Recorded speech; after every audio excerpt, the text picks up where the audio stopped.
오늘 이 말씀을 가지고 하나님의 인도하심을 받으려면 이라는 제목으로 잠시 말씀을 나누고자 합니다. 재미있는 이야기가 있습니다. 하나님께서 이 땅에 있는 동물들을 창조하실 때에 소를 창조하시면서 소에게 60년이라는 수명을 주셨어요. 그런데 60년 동안 너는 한 가지 조건이 있는데 그것이 무엇이냐면 열심히 일을 해야 된다라는 거였어요. 소가 가만히 들어보니까 60년 동안 열심히 뼈 빠지게 일만 하다가 내가 다시 죽게 된다. 하나님 60년 너무 긴 것 같아요. 30년만 살게 해주세요. 30년만 열심히 일하겠습니다. 그래 그럼 너 30년만 해. 그 다음에 개를 창조하시면서 개에게 30년이라는 수명을 주셨어요. 그리고 너는 30년 동안 사람과 집을 지키는 일을 열심히 해야 된다. 개가 가만히 생각해 보니까 30년이 너무 긴 거예요. 그래서 하나님 저는 15년만 살 수 있게 해주세요. 그래요. 그럼 넌 15년만 살아라.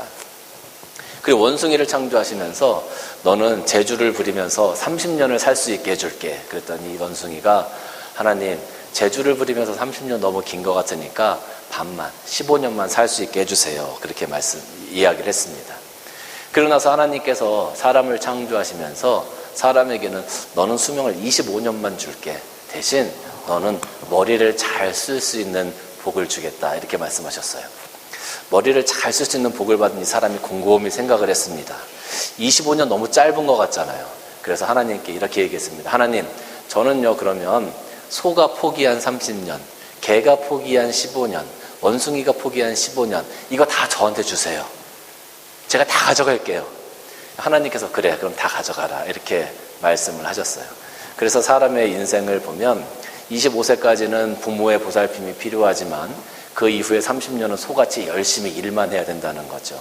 그리고 나서 은퇴하고 나서 15년은 개같이 집에만 가만히 있어 집을 지켜야 되는 신세고, 그 다음에 15년 마지막은 손주 손녀들이 생기면 손주 손녀들 앞에서 재롱을 떨어가면서 살아가는 인생이 마지막 15년이라고 그래요.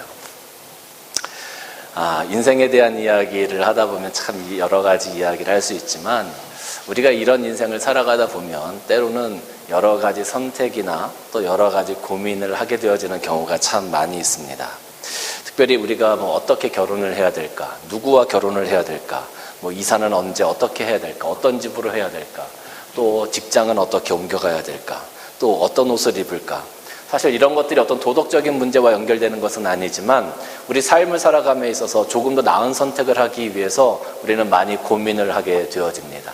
또 특별히 조금 더 중요한 인생의 중요한 문제들이 생겨지게 되면 그 문제를 놓치지 않기 위해서 또 잘 극복하기 위해서 하나님의 인도하심을 바라는 기도를 우리는 참 많이 하게 되어지죠. 우리가 하나님의 인도하심을 간구할 때 만약에 하나님께서 오늘 이스라엘 백성들에게 보여주신 것처럼 구름 기둥을 하나 딱 보여주시면서 이쪽으로 왼쪽으로 이렇게 우리들에게 응답을 주신다고 하면 얼마나 좋겠습니까? 그런데 오늘날은 하나님께서 우리에게 그렇게 응답해 주시지 않는다라는 거죠. 그러니까 참 힘들어요. 우리가 기도를 해도 하나님께서 우리에게 주시는 응답인지 아닌지, 이것이 하나님의 인도하심인지 늘 그것 때문에 고민하게 되어진다는 것이죠. 대부분의 신학자들이 하나님의 계획하심이나 하나님의 인도하심을 향하여 이야기를 할 때 두 가지를 이야기합니다. 그것이 무엇이냐면 하나님의 인도하심은 하나님의 계획하심은 정해져 있다라는 거예요. 이미 우리를 향해서 정해져 있는 확정되어져 있다는 거고, 또 하나는 정해져 있지 않은 결말을 가지고 있다. 열려진 하나님의 계획하심, 열려진 하나님의 인도하심이 있다는 거예요. 정해졌다는 것은 우리가 어떻게 하든지 간에 하나님께서 하나님의 뜻을 이루어 가신다는 것이고, 열려진 하나님의 인도하심이라는 것은 우리가 어떤 선택을 하고 어떻게 하느냐에 따라서 우리 삶에 따라서 하나님의 어떤 인도하심이 조금씩 바뀌어질 수 있다는 거예요. 여러분 어떤 게 맞다고 생각하세요? 어떻게 보면 하나님은 이 두 가지를 다 사용하시는 것 같기도 해요. 잠언서 16장 9절 말씀을 보면 이렇게 기록이 되어져 있습니다. 사람이 마음으로 자기의 길을 계획할지라도 그의 걸음을 인도하시는 이는 여호와시다. 우리가 어떤 것들을 계획하든지 간에 우리의 발걸음, 그 일에 되어지는 것들을 인도하시는 이는 하나님이라는 거죠.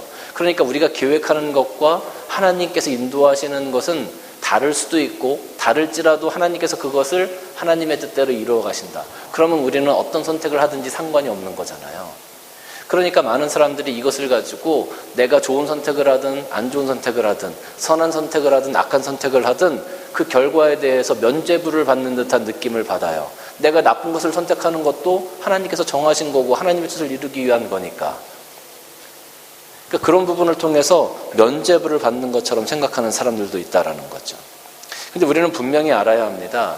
우리가 어떤 선택을 하든지 간에 그 선택으로 인한 결과, 그 선택으로 인한 그 결과는 내가 책임져야 된다는 거예요. 내가 선한 선택을 해서 선한 결과가 나오는 것도 나의 선택에 의한 것이고, 내가 만약에 나쁜 선택을 하고 어리석은 선택을 하고 이기적인 선택을 하고 잔인한 계획을 세워서 어떤 것들을 했을 때 안 좋은 결과들, 내가 부당이익을 취하든지 그런 결과들이 생겼을 때 우리는 그것 때문에 생겨지는 감옥에 가든지 아니면 손해배상을 하든지 그런 어떤 결과들이 생겨날 것 아닙니까? 그것은 내가 그렇게 선택했기 때문에 내가 책임져야 되는 결과들이다라는 거예요.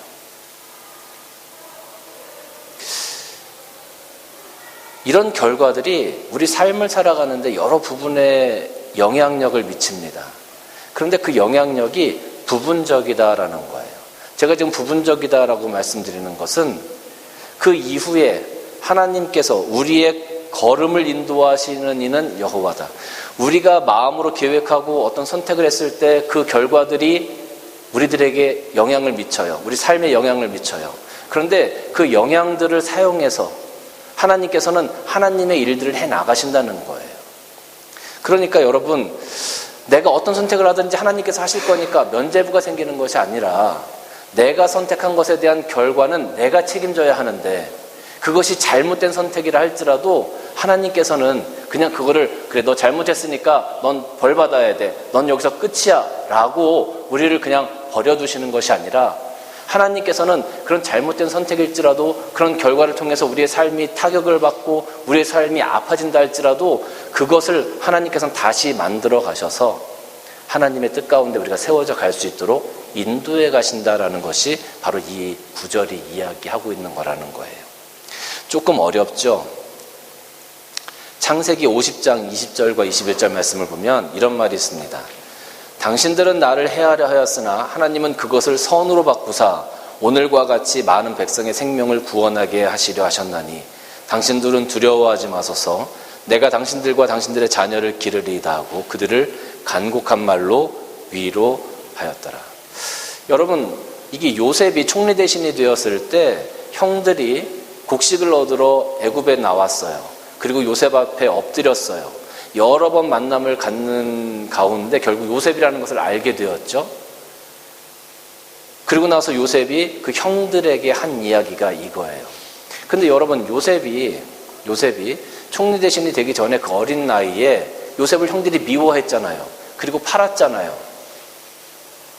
그러면 그 형들의 그런 악행은 하나님께서 요셉을 팔게 해서 감옥에 가게 해서 그리고 하나님께서 그 요셉을 총리 대신을 만들기 위해서 그런 일을 계획하셨다라고 이야기하기가 어렵다는 거예요.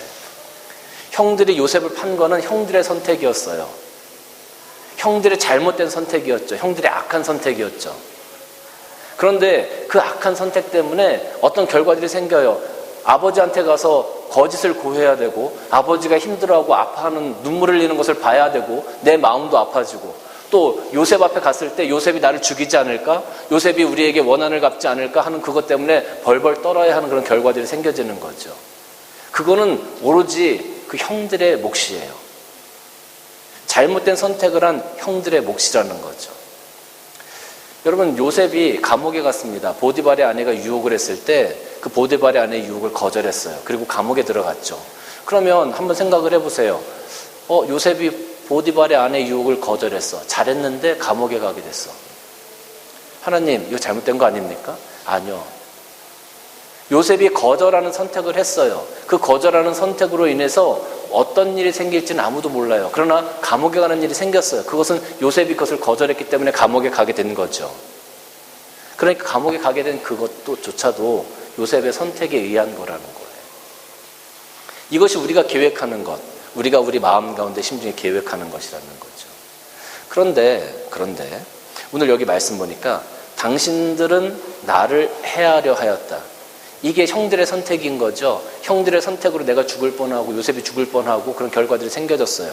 그런데 하나님은 그것을, 그 악한 것을 선으로 바꾸사, 하나님은 그 악한 사람들의 계획조차도 하나님께서 그것을 다시 만드시고 다시 조물짝조물짝 하셔서 선으로 바꾸사 오늘과 같이 많은 백성을 구원하게 하셨다는 거예요. 아이들이 어릴 때 진흙 가지고 막 장난을 칩니다. 칼라 진흙 가지고 막 장난을 치고 사람을 이렇게 만들어 와요. 사람을 만들어 왔는데 아이들이 만드는 사람의 모습은 사실 대부분 엉망이죠. 얼굴도 삐뚤하고 손도 삐뚤하고 팔도 막 꾸부정하고 그렇게 되어져 있어요. 그러면 아빠한테 가져오면 아빠가 그것을 다시 쪼물락쪼물쪼물락 만들어줘요. 그러고 나면 얼추 사람의 모습이 생겨지게 되죠. 우리가 선택하는 것, 우리가 만들어가는 것은 어린아이가 쪼물락쪼물락 하면서 삐뚤어진 사람의 모습을 만드는 것과 똑같습니다. 근데 그것을 하나님께서 다시 정상적으로 만드셔서 하나님께서 다시 주물러 주셔서 다시 온전한 것으로 만들어 가시게 된다라는 거예요. 내가 아무렇게나 해도 하나님이 다 하실 거니까가 아니라 내가 그 시도조차 하지 않으면 하나님께서도 그것을 하시지 않는 거예요. 아이가 진흙이 하나 있어요. 아무것도 하지 않고 있어요. 그런데 아빠가 그것을 아이의 마음을 알고 사람을 만들어주진 않죠. 그런 부분에 있어서 우리의 선택이 굉장히 중요하다는 거예요. 우리의 선택이, 우리가 어떤 선택을 하든지 그 선택에 대한 결과에 대한 책임은 반드시 우리 스스로가 져야 된다라는 거죠. 그런데 여러분, 오늘 요셉이 당신들은 나를 헤아려 했으나 하나님은 그것을 선으로 바꾸사 오늘과 같이 많은 백성의 생명을 구원하게 하셨다. 우리가 삶을 살아가면서 우리가 어떤 선택을 할 때 또 우리가 힘들고 어려운 삶을 살아갈 때 하나님의 인도하심이 있을 수 있을까? 우리는 믿는 사람들이기 때문에 하나님께서 우리를 인도하실 거라는 것을 확신해요. 그런데 그 인도하심이 확실하지 않다는 거예요. 믿긴 하지만 그 인도하심이 뭔지 잘 모르겠다는 거죠. 그런데 어떻게 보면 그건 지극히 당연한 겁니다. 하나님께서 요셉의 인생을 책임지시려고 생각하셨어요. 그래서 그 어릴 때의 꿈을 통해서 요셉에게 꿈을 통해서 그 12볕단이 또 해와 달과 별들이 그 요셉별에게 절하는 것을 보여주셨죠. 그럼에도 불구하고 하나님께서 어떻게 그것을 만들어 가실지는 아무도 몰랐어요. 요셉이 형들에게 팔렸을 때 하나님께서 이런 과정을 통해서 나를 애굽에 보내셔서 내가 애굽에서 총리 대신이 될 거야. 이렇게 생각했겠어요? 우리는 지금 이 스토리를 다 알고 나니까 하나님께서 이렇게 역사하셨구나라는 것을 우리는 지금 이야기할 수 있지만 그 당시에 형들에게 팔려가는 요셉의 모습을 한번 생각해 보세요. 내가 만약에 형들에게 팔려가는 요셉이라고 한번 생각을 해보세요. 그럼 여러분들 하나님께서 나를 위해서 이런 계획을 가지고 계시니까 나는 기쁘게 팔려가야지. 그럴 수 있겠어요? 그럴 수 없단 말이에요. 하나님의 뜻을, 하나님의 인도하심을 그 순간 파악하기란 너무나 어렵다는 말이에요. 그러니까 모르는 게 당연해요. 어떻게 보면 불가능한 거죠. 마지막에 결과가 나오기까지 우리가 그것을 알기는 굉장히 어렵다는 거예요. 마치 시험 치는 학생이 상대적인 커트라인 선이 있는데 내가 이 커트라인 들어갈 수 있을까 없을까? 모르잖아요. 결과가 나와봐야 하는 거예요. 그것처럼 하나님의 인도하심을 우리가 그 과정 속에서 알아가기란 굉장히 어려워요. 가끔 보면 아이들이 퍼즐을 맞춥니다. 퍼즐을 맞추는데 퍼즐을 처음에 시작할 때는 이게 무슨 그림인지 도저히 알 수가 없어요. 물론 이제 그 겉에 있는 그림을 보고 아이들이 맞추는데 그 겉에 있는 그림을 보기 전에는 퍼즐을 맞춰가는데 이게 무슨 그림인지 몇 조각 이렇게 해놨으니까 도저히 알 수도 없고 어떤 때는 구석에 맞추다가 중간에 또 이만큼 있고 퍼즐을 왜 그렇게 맞추는지 저는 잘 모르겠어요. 저는 퍼즐을 맞춰보지 않아서. 그런데 퍼즐이 다 완성되어지면 이런 그림이었구나. 하나님의 인도하심은 그 퍼즐을 맞추는 과정과 똑같다고 생각해요. 계속적으로 하나님께서 우리를 위해서 일하세요. 하나하나 조각을 맞춰가세요. 우리가 잘못된 선택을 하고 구석부터 맞춰야 되는데 중간부터 맞추더라도 중간부터 맞춰야 되는데 옆에부터 맞춘다 할지라도 하나님께서는 계속적으로 그 퍼즐을 맞춰가는 역할, 그 인도하심을 계속 하시는 거예요. 그래서 그 퍼즐이 완성되어지고 나면 하나님의 뜻이 이것이었구나, 하나님의 인도하심이 이것이었구나를 우리가 비로소 깨닫게 되어지는 거죠. 우리가 하나님의 인도하심을 그 과정 속에서 깨닫기가 굉장히 어렵다고 해서, 그렇다고 해서 우리가 손 놓고 있을 수만은 없습니다. 하나님께서 인도하심, 우리는 그것을 바라고 오늘도 그 인도하심을 따라서 우리들의 발걸음을 옮겨 나가야 하는 것이죠. 그래서 우리가 하나님의 인도하심을 경험하기 위해서는 우리가 먼저 두 가지를 같이 한번 생각해 보기를 원합니다. 첫째는 우리가 받아들일 수 있어야 합니다. 받아들일 수 있어야 합니다. 잠언서 16장 3절 말씀 보면 너의 행사를 여호와께 맡기라. 그리하면 내가 경영하는 것을 이루리라. 이렇게 기록이 되어져 있어요. 너의 행사를 여호와께 맡기라. 맡기라. 이 맡기라는 커미트인데 이 커미트라는 단어는 던져버리다 이런 의미도 있어요. 여러분 우리가 공을 던지면 그리고 내 손을 떠나가면 더 이상 내가 그것을 컨트롤할 수 없는 거죠. 그리고 모든 것들을 맡겨버리는 거예요. 던져버리는 거예요. 여러분 불에다가 모든 것들을 맡겼다. 불에 활활 타오르는 불에 모든 것을 맡겨. 그러면 그 불에 모든 것을 맡긴다면 불에 모든 걸 집어넣으면 다 재가 되겠죠. 펜과 종이에 페이퍼에 모든 것을 맡긴다. 그러면 아마 멋진 글을 쓰는 것을 의미할 겁니다. 그럼 하나님께 모든 것을 맡긴다는 것은 뭘까요? 하나님께 모든 것을 맡긴다는 것은 아마 절대적인 순종, 하나님의 뜻이 무엇인지 그것을 내가 받아들임, 아마 이런 것으로 우리가 해석이 가능할 거라고 생각이 들어요. 우리가 하나님께 그것을 맡겨야 하는 이유는 간단합니다. 우리는 죄인이기 때문에 우리는 선한 것을 계획하고 선한 것을 선택할 수 없어요. 다 이기적이고 개인적이고 우리는 달면 삼키고 쓰면 뱉는 그런 존재들이에요. 그럴 수밖에 없어요. 그렇기 때문에 예수 그리스도의 이름을 붙들고 하나님께 모든 것들을 맡겨내야만 우리는 하나님의 인도하심을 경험할 수 있게 되어진다라는 거예요. 어떤 의사 심리학에서 이런 이야기를 합니다. 사람들이 죽음에 대해서 선고받았을 때, 당신은 이제 시한부 생명인다라고 선고받았을 때 나타나는 5가지 단계가 있어요. 첫 번째가 뭐냐면 부정입니다. 그럴 리가 없어. 뭔가 잘못됐어. 내가 이렇게 죽을 리가 없어. 이거 분명히 의사가 돌팔인 거야. 그 모든 상황을 부정하게 되는 거예요. 두 번째는 분노가 막 일어납니다. 그것이 아니라는 것을 깨닫고 나면 분노가 막, 왜 내가? 나 열심히 살았는데 내가 뭘 잘못했기 때문에. 하나님 왜 내가 죽어야 합니까? 왜 내가 이렇게 짧은 삶으로 모든 것들을 내려놔야 됩니까? 이렇게 분노가 일어납니다. 그 세 번째는 타협입니다. 타협은 하나님, 제가 5년만 더 살 수 있게, 10년만 더 살 수 있게. 하나님 만약에 이 병만 낫게 해주시면 또 의사를 찾아가서 어디 좋은 약 없습니까? 어떻게 하면 제가 더 살아갈 수 있겠습니까? 그런 것들을 찾기 시작하는 거죠. 이래도 저래도 안 되면 네 번째는 모든 것들을 내놓고 낙심하게 되어집니다. 그래서 깊은 우울감에 빠지게 되어지는 거죠. 그리고 마지막 단계가 되면 모든 상황을 받아들이게 되어진다는 거예요. 받아들임.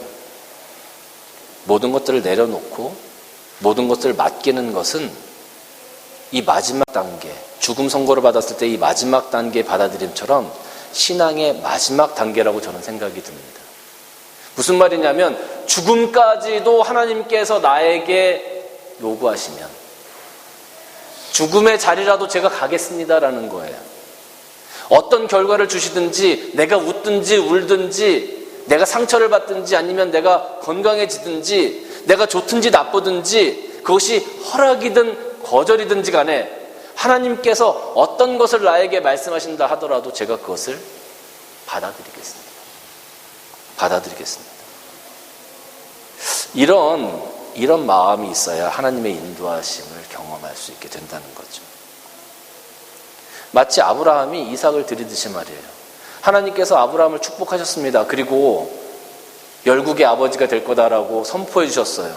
하늘의 별들처럼, 바다의 모래처럼, 해변의 모래처럼 많은 자손이 생길 거라고 하나님께서 선포해 주셨어요. 그런데 주신 것은 100세가 되었을 때 아들 하나 이삭밖에 없었어요. 그런데 얼마 있다가 그 이삭을 모리아산에서 제물로 바치라네.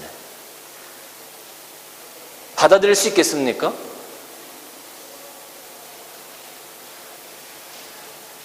그런 상황과 그런 아픔과 그런 어려움까지도 하나님께서 어디로 인도하시든지 그것까지도 제가 순종하며 받아들이겠습니다 라고 고백할 수 있는 사람, 그 사람들이 바로 하나님의 은혜를 경험할 수 있는 자격이 있는 사람들이라는 거죠.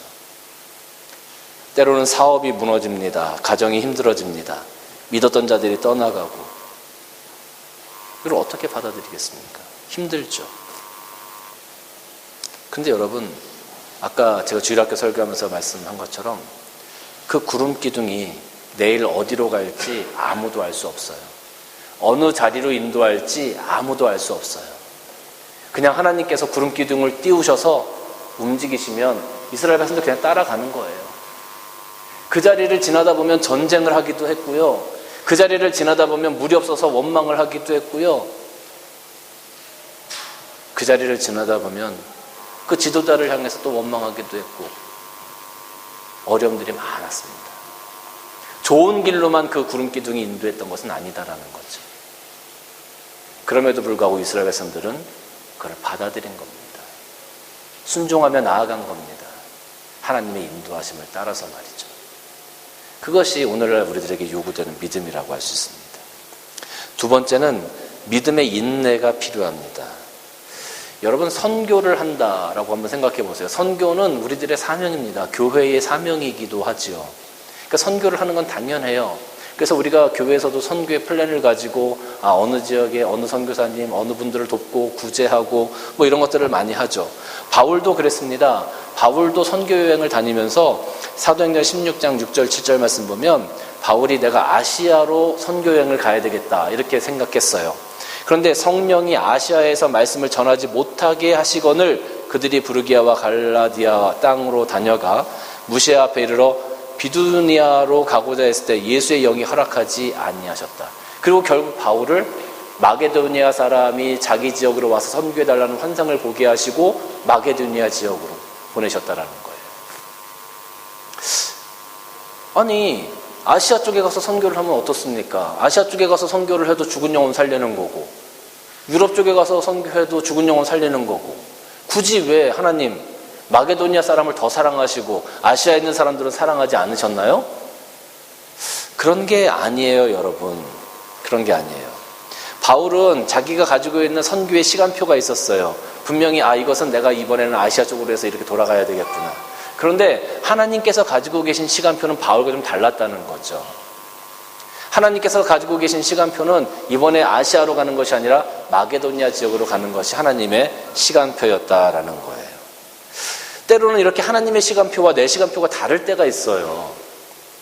근데 이 부분에 대해서 우리가 믿음으로 인내해야 하는데 이 부분을 많은 사람들이 인내하지 못해요.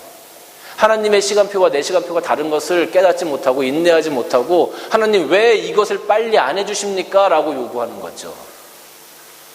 하나님 이거 제 뜻대로 해주셔야지 왜 안 해주십니까? 라고 자꾸 원망하고 불평하는 거예요. 하나님의 인도하심을 따라 나가려고 하기보다는 내 마음대로 하나님의 뜻을 자꾸 끌어들이려고 하는 거죠. 하나님의 시간표와 내 시간표가 다른데 내 시간표를 하나님의 시간표에 맞추는 것이 아니라 하나님의 시간표를 자꾸 내 시간표에 맞추려고 그래요. 그러다 보면 문제가 일어날 수 있겠죠. 몇 주 전에 우리 교회에서도 두 가정이 영어 시험을 열심히 치셔서 잘 통과하셨어요. 그죠? 잘 통과하셨는데 시험을 치시면서 점수가 안 나왔을 때 그 당사자들도 굉장히 힘드셨겠지만 저는 그 옆에 있는 부인들이, 아내들이, 우리 여집사님들이 참 대단하다. 사실 어떻게 보면 남편들이 시험 칠 때 떨어지고 하는 것 모습들을 바라보면서 참고 인내하고 위에서 격려해주고 사실 어떻게 보면 고3 학생이 집에 있는 것보다 더 살얼음을 걷는 그런 시기였을 거 아니에요. 이 영주권을 놓고서 기도하면서 지금 그 시험을 통과해야 되는 상황인데 이거 통과 안 되면 정말 한국으로 돌아가야 될지도 모르는 그런 상황인데 그러니 그 아내들이 얼마나 마음을 졸이면서 힘들었겠어요. 아마 하나님께도 기도 많이 했겠죠. 인내하며 기다리는 시간들이 있었다는 거죠. 근데 만약에 인내하지 못하고 하나님 왜 이거 안 해주십니까? 그 남편한테 얘기하는 거예요. 아니 왜 이것도 시험 하나 통과 못해? 다른 사람들 다 통과하는데 왜 이렇게 능력이 없어? 대체 이게 뭐 하는 거야? 당신 이래가지고 우리 가족들 책임질 수 있겠어?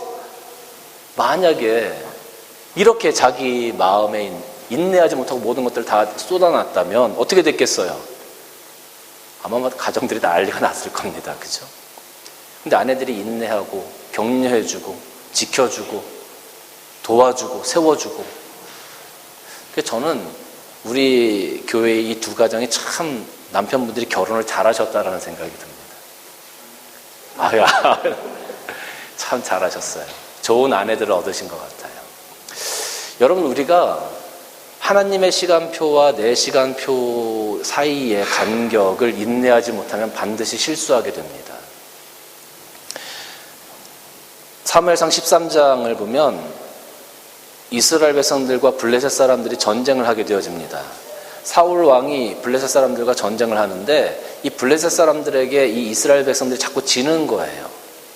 그래서 이 이스라엘 사람들이 한쪽으로 투퇴를 하고 사무엘이 와서 제사를 지내주기를 기다리고 있었어요. 근데 7일을 기다렸습니다. 내가 7일 안에 갈게. 사무엘이 그렇게 얘기했기 때문에 7일을 기다렸는데 아무리 기다려도 안 오는 거예요. 그 점점 전세가 불리해지니까 이스라엘 백성들이 흩어지기 시작합니다. 그러니까 이 사울이 그 번제와 화목제를 가져와라. 그 자기가 그냥 제사를 지내버리는 거죠. 제사를 지내고 나니까 바로 사무엘이 도착을 했어요. 그리고 사울을 향해서 얘기하는 거죠. 어떻게 해서 이렇게 했느냐? 왜 하나님의 명령을 어기냐? 당신이 하나님의 명령을 어겼기 때문에 하나님도 당신을 이제부터 버릴 거다. 조금만 더 기다렸다면 사무엘이 와서 제사를 드리고 아마 그 전쟁에서 승리할 수 있었을 거예요. 어쩌면 사울의 모습도 바뀌어지는 모습이 될 수 있었을지도 모르겠어요. 근데 기다리지 못했던 거죠. 기다리지 못하고 성급하게 사고를 친 거예요. 자기 뜻대로 하나님의 시간표를 기다리지 않고 자기 시간표대로. 우리는 하나님의 시간표와 내 시간표가 다를 때 왜 빨리 응답 안 해주시지? 내가 저 사람에게 조금만 잘 보이기만 하면 문제가 해결될 수 있을 것 같은데 이거 혹시 모르니까 우리가 투트랙으로 가자. 플랜 B도 만들어 놓고 플랜 C까지도 만들어 놓고 뭔가 좀 해보자. 근데 여러분 분명히 기억하셔야 될 게 있어요. 하나님은 여러분들 사랑하신다는 거예요. 하나님 여러분을 사랑하시기 때문에 하나님이 여러분을 반드시 인도하실 겁니다. 내 시간표가 조금 하나님의 시간표보다 빠르다 할지라도 너무 조급해하지 말고 하나님을 믿음으로 조금만 기다려보세요. 하나님께서 반드시 여러분을 인도하실 겁니다. 하나님께서 여러분을 사랑하시기 때문에. 여러분, 우리에게 자녀가 있을 때 그 자녀를 바라보면서 우리 부모들이 여러 가지 계획을 하지 않습니까? 그죠? 자녀를 위해서 그런 계획을 하는 게 뭐예요? 사랑하기 때문에 자녀가 조금 더 잘 되기를 바라는 마음에서 그런 계획을 하는 것 아니겠습니까? 사랑하는 성도 여러분, 하나님께서는 여러분들을 사랑하세요. 반드시 여러분들 인도하실 거예요. 조금만 참고 기다리시면 하나님께서 인도하시는 그 은혜를 경험하게 되실 거다라는 거죠. 우리가 기차를 타고 부산에 갈 때 시간이 늦었어요. 바빠요. 그렇다고 해서 그 부산 가는 열차 안에서 저 뒤에서부터 앞에까지 막 달려가는 사람이 있습니까? 바쁘다고 그 기차 안에서 막 뛰어가는 사람이 있어요? 그 웃긴 일이죠. 기차가 도착을 해야 부산에 도착하는 거죠. 내가 아무리 바빠도 기차가 도착하는 시간이 돼야 기차가 도착하는 거예요. 바쁘다고 그 기차 안에서 왔다 갔다 뛰어다니고 한다고 기차가 빨리 가는 게 아니잖아요. 근데 우리들의 모습이 그런 모습이라는 거예요. 하나님의 시간표가 가고 있는데 내 시간표가 다르다고 해서 기차 안에서 막 왔다 갔다 뛰어다니고 안절부절하고, 그럼 옆에 사람이 뭐라 그러겠어요? 좀 앉아. 앉아. 기차가 도착해야 가는 거지. 우리 다 알아요. 근데 참 안 되죠. 사랑하는 성도 여러분, 하나님의 시간표가 지금도 움직여지고 있습니다. 그 움직임이 내가 볼 땐 조금 느린 것 같아도 결국에 지나고 나면 하나님이 오르시구나라는 고백을 할 수 있게 될 겁니다. 조금만 인내하심으로 기다리면 여러분 하나님의 은혜를 경험하게, 인도하심을 경험하게 될 겁니다. 하나님의 시간표는 우리를 향한 사랑으로 채워져 있습니다. 하나님의 시간표는 우리를 향한 긍휼함과 은혜로 채워져 있는 시간표입니다. 그 하나님의 시간표를 바라보면서 오늘도 열심히 살아가시는 여러분 되시길 주님의 이름으로 간절히 축원합니다. 기도하시겠습니다. 주님 감사합니다. 오늘 우리가 하나님의 인도하심을 받으려면 어떻게 해야 할지를 잠시 살펴보았습니다. 우리의 뜻대로, 우리의 계획대로 나서는 것이 아니라 하나님의 뜻을 받아들이고 또 하나님의 시간표가 이루어지기까지 나의 마음을 잠시 내려놓고 인내하며 하나님께서 인도하시는 그것을 바라보고 나아갈 수 있는 우리 성도들이 다 될 수 있도록 은혜를 더하여 주옵소서. 하나님의 그 구름 기둥이 어디로 우리를 인도하실지 모릅니다. 언제 그 구름 기둥으로 우리를 인도하여 가실지 모릅니다. 그러나 우리가 인내하고 기다리며 하나님께서 기뻐하시는 그곳에 세워지는 우리 모든 성도들이 될 수 있도록 축복하여 주옵소서. 예수님의 이름으로 기도드리옵나이다. 아멘.